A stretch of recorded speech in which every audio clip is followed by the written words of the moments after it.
Assalamualaikum warahmatullahi wabarakatuh. Perkenalkan, saya Yudi Arma, mahasiswa PPG Teknik Otomotif Angkatan 2 Universitas Negeri Yogyakarta.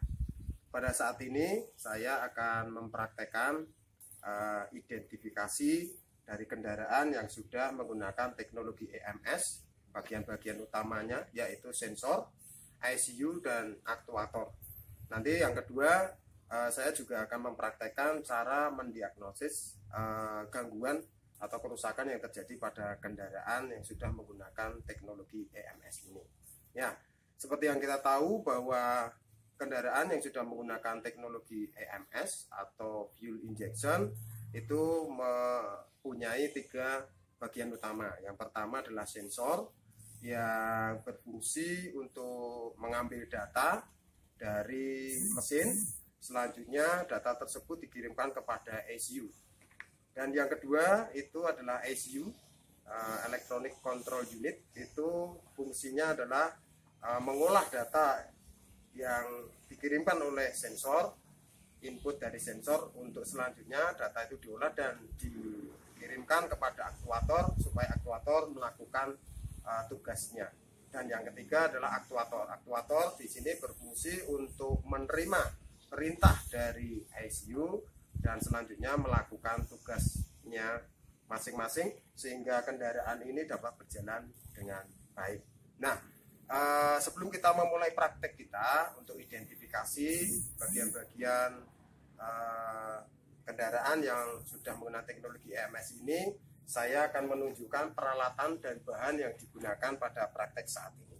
Yang pertama adalah scan tool, di mana ini nanti kita pakai untuk mendiagnosis gangguan yang terjadi pada kendaraan ini. Selanjutnya yang kedua, di sini ada fender cover, ada steering cover yang kita pasang pada kendaraan supaya melindungi bodi kendaraan supaya tidak tergores dan juga tidak kotor.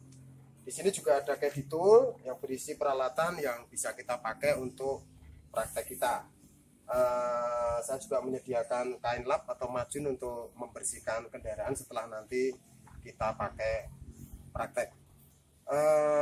Selanjutnya di sini juga ada manual book dari kendaraan yang akan kita pakai ini. Mungkin itu peralatan yang kita gunakan. Selain itu saya juga menggunakan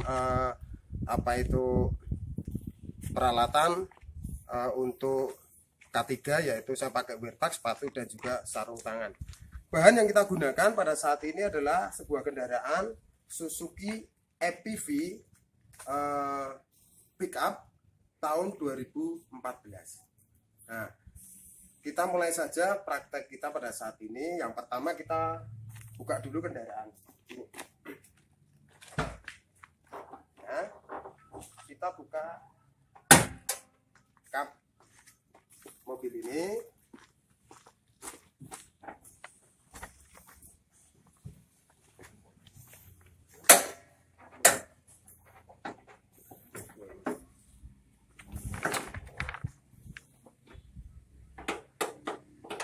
Kita buka juga pintu bagian ini. Setelah itu kita buka jok tempat duduk, karena jenis mobil ini mesinnya di bawah tempat duduk, jadi tempat duduk kita buka.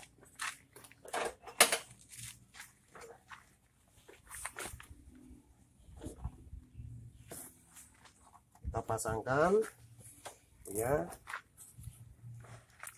bagian sana juga.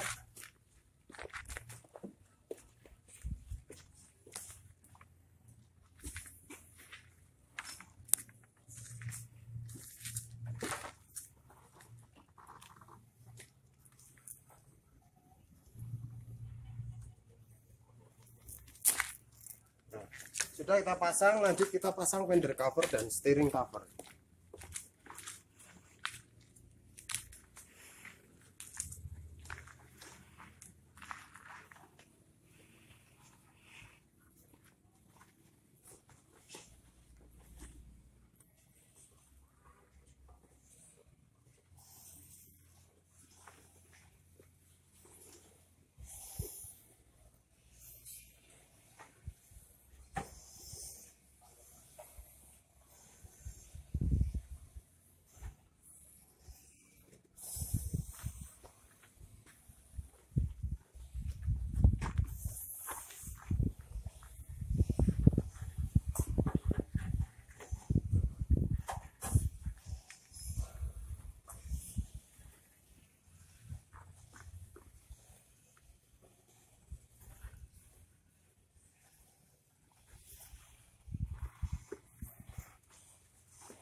Ini fender cover kita pasang.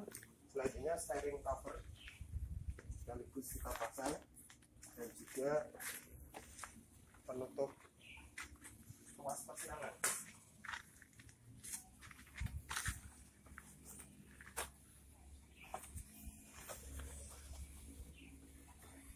Sudah peralatan untuk melindungi bodi kendaraan sudah kita pasang. Selanjutnya kita mulai mengidentifikasi bagian-bagian utama kendaraan ini, yaitu sensor, ECU, dan aktuator. Kita mulai dari bagian sini. Di sini ada beberapa sensor. Yang pertama adalah sensor IAT, intake air temperatur. Ya, di sini bagian sini yang berfungsi untuk mendeteksi suhu udara masuk pada filter udara.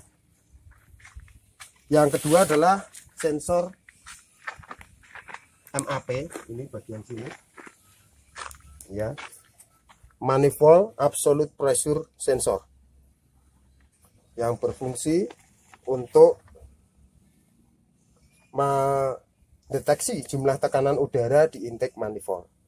Dan selanjutnya ada TPS sensor, throttle position sensor, yang fungsinya untuk melihat sudut pembukaan katup throttle.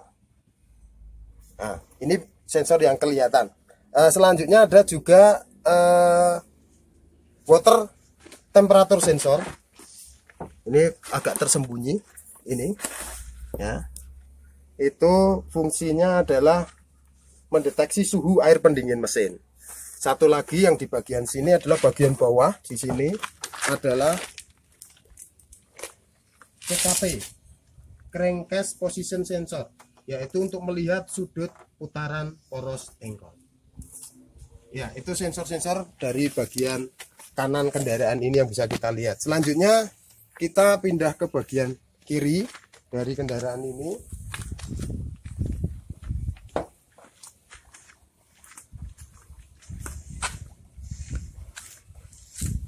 Ya, di sini ada beberapa sensor. Yang pertama adalah ini oksigen sensor. Ya, oksigen sensor ini untuk mendeteksi kadar oksigen gas buang. Selanjutnya ada CMP, camshaft position sensor.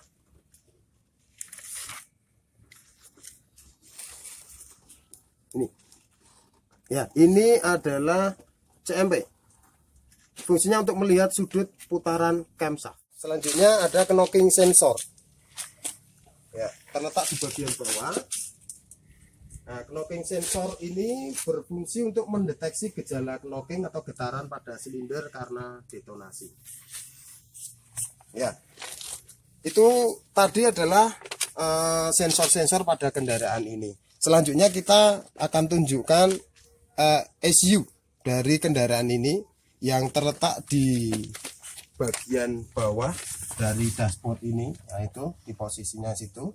Electronic Control Unit itu berfungsi untuk mengolah data yang masuk dari sensor-sensor, untuk selanjutnya hasil olah data itu dikirimkan kepada aktuator. Ya, itu ECU. Selanjutnya masih dari bagian sini itu kita identifikasi aktuator. Ya, aktuator ada beberapa. Di sini ada injektor ya, sejumlah 4 sesuai dengan jumlah silinder. Fungsinya adalah untuk menyemprotkan atau menginjeksikan bahan bakar ke dalam silinder. Selanjutnya juga ada ignition coil. Ignition coil tertutup di sini ya.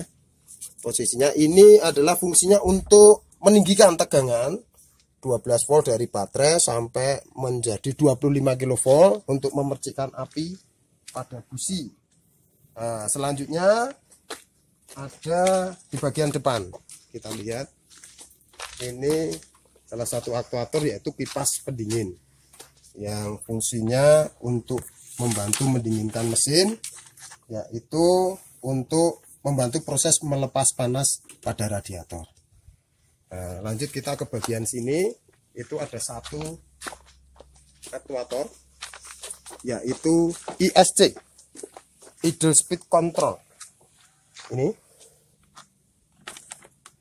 idle speed control. Ini fungsinya adalah untuk mengatur putaran idle mesin. Ya, itu tadi identifikasi kita kepada bagian-bagian utama kendaraan yang sudah menggunakan teknologi EMS. Kita sudah mendeteksi, kita sudah mengidentifikasikan sensor, ECU dan juga aktuator.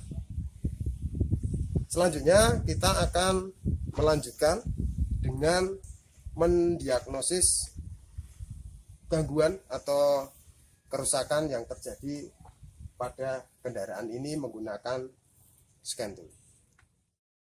Ya, untuk praktek selanjutnya kita mencoba membaca trouble dari kendaraan ini, yaitu kita baca DTC, diagnostic trouble code dari kendaraan ini menggunakan scan tool yang sudah kita persiapkan. Mari kita pasang scan tool ini.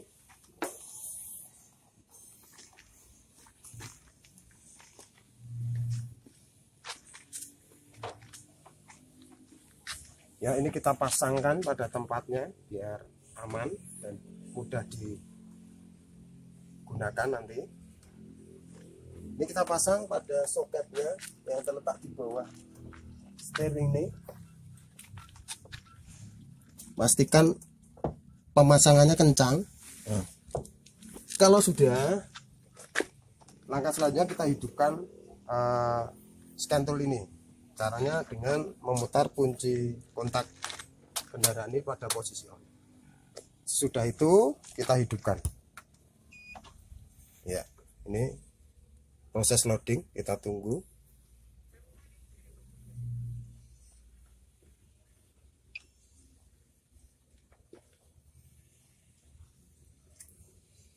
Ya, masih proses.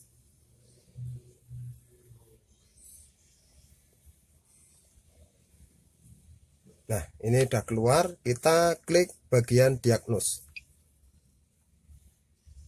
Muncul beberapa merek kendaraan, kita pilih yang sesuai dengan kendaraan yang kita pakai saat ini, yaitu Suzuki. Yaitu F4.4. Oke. Kita tunggu. Nah, ini sudah keluar, kita pilih yang auto scan. Sudah itu kita pilih scan diagnose system. Nah, masih proses connecting dengan ECU, kita tunggu.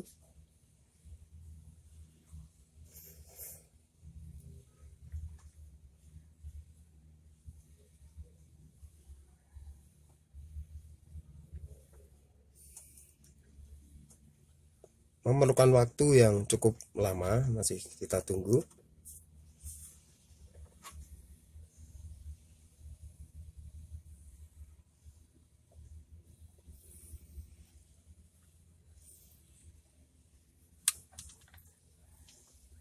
Ya, ini udah muncul ENG atau engine, kita klik. Ya, proses.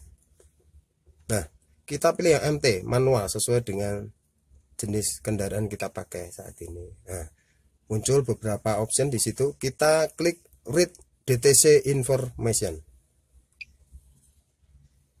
Nah, di sini keluar data trouble atau DTC yang terjadi pada kendaraan kita saat ini, yaitu ada dua. Yang di atas adalah MAP garis miring bar circuit high input. Ini MAP ini berarti di sensor MAP, manifold absolute pressure. Yang kedua adalah di TP circuit high input. Ini berarti di throttle position atau di sensor TPS. Berarti ada dua trouble di MAP sensor dan di TPS sensor. Mari kita print dulu data ini sebagai data yang nantinya pegangan bagi kita. Ya, di sini datanya sudah kita print sebagai data awal gangguan atau DTC yang terjadi pada kendaraan ini. Nah, langkah selanjutnya yang kita lakukan adalah kita lihat dari sensor MAP dan TPS yang terjadi trouble ini. Kita lihat secara langsung. Ya, ini adalah sensor MAP. Kita cek terjadi gangguan apa. Oh ya, ini ternyata kendor tadi. Sambungan soketnya kita pasangkan, usahakan sampai kencang.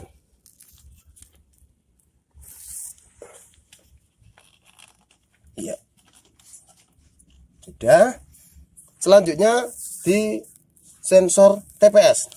Nah, ini juga ini kendor. Kita kencangkan. Nah, pastikan dua-duanya kencang. Nah, ini sudah kencang. Langkah selanjutnya setelah kita perbaiki gangguan yang terjadi, maka kita harus mendelete atau mereset gangguan yang terjadi yang sudah dibaca di scan tool ini. Caranya adalah kita klik back. Nah, sesudah itu di situ ada beberapa option, kita clear DTC information. Nah, ada pertanyaan apakah kita akan menghapus. Tadi ya, kita pilih yes. Nah, di situ sudah successful. Berarti penghapusan trouble tadi sudah berhasil, kita klik OK. Nah, ini berarti data tadi sudah kita hapus. Untuk memastikan, coba kita baca lagi trouble, masih adakah trouble atau tidak. Read DTC information. Nah, di situ no fault. Nah, berarti dia tidak dibaca trouble dari kendaraan ini, artinya sudah diperbaiki. Kita klik OK. Nah, langkah selanjutnya kita akan membaca data dari kendaraan ini. Nanti sesudah muncul kita print. Caranya adalah kita hidupkan kendaraan ini.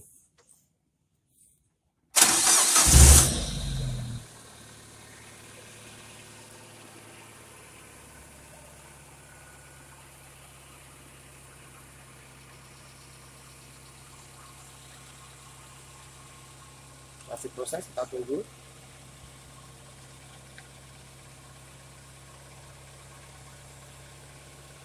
Ya, langkahnya sama seperti tadi. Kita klik diagnose, kita cari yang Suzuki, kita klik F4.4, tunggu. Nah, di sini kita klik auto scan, kita klik scan diagnosis system. Masih proses connecting dengan ICU, kita tunggu.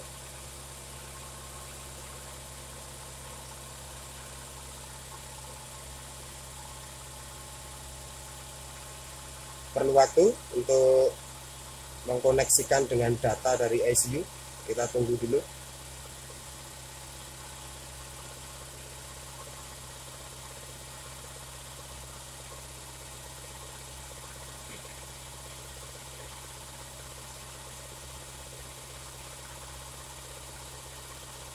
Ya, masih proses. Nah, ini udah keluar. Kita klik engine. Nah, kita klik manual. Nah, sekarang kita coba membaca data list dari kendaraan ini. Nah, ini kita bisa milih data list yang perlu kita lihat nantinya. Kita bisa lihat dari coolant time, terus juga MAP, engine speed, vehicle speed tidak usah karena ini kendaraannya posisi tidak berjalan. Nah, ini ignition advance, intake air temperature, throttle position, dan juga O2 atau oksigen. Nah, mungkin ini dulu, cukup ini. Kita sekarang oke, kita pilih oke. Terus oke lagi.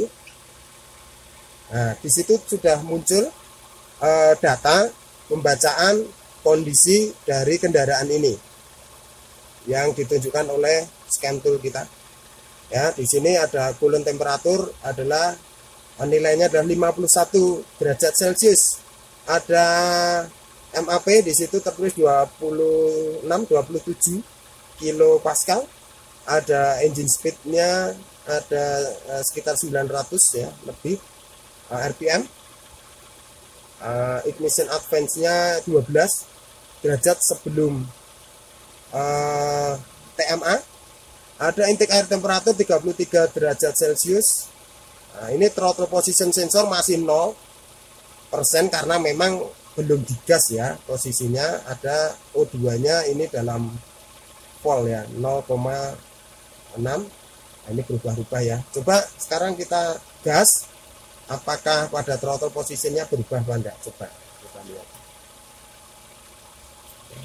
Nah, ini kita gas, kita lihat beberapa angka berubah, engine speed berubah semakin besar, throttle position sensor juga semakin besar karena posisi kendaraannya kita gas.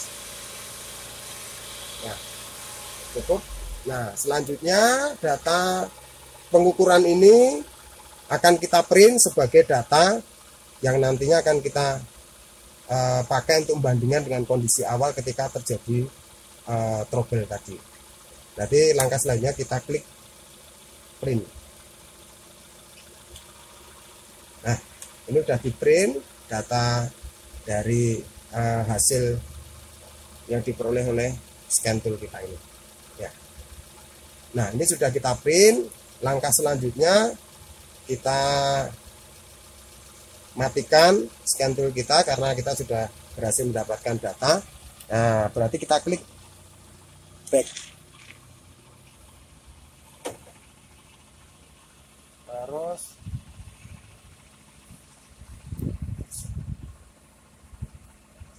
ya, back.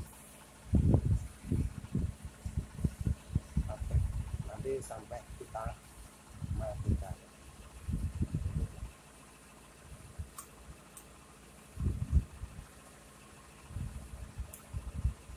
Kita matikan saja scan tool kita. Ya, sudah. Terus kendaraan kita matikan. Ya, berarti proses mendiagnosis gangguan atau trouble yang terjadi pada kendaraan kita sudah kita lakukan secara keseluruhan. Langkah selanjutnya adalah ya mengembalikan alat-alat yang sudah kita gunakan kepada tempatnya sekaligus membersihkan kendaraan ini. Ya, kita lepas dulu kabel dari scan tool kita dari soketnya, ambil kita tempatkan pada meja.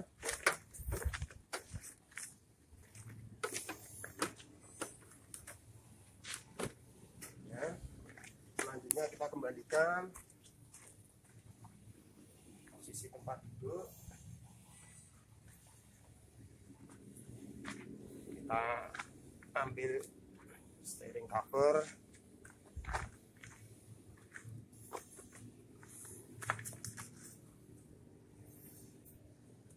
kita lepas fender cover.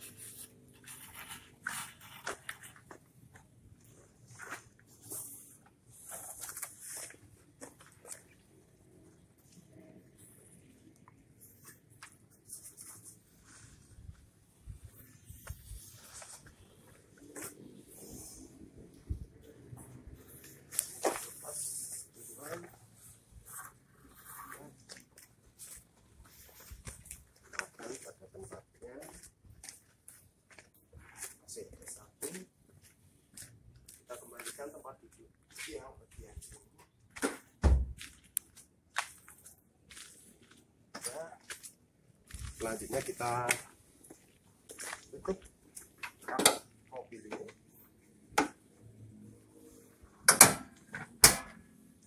Kita bersihkan.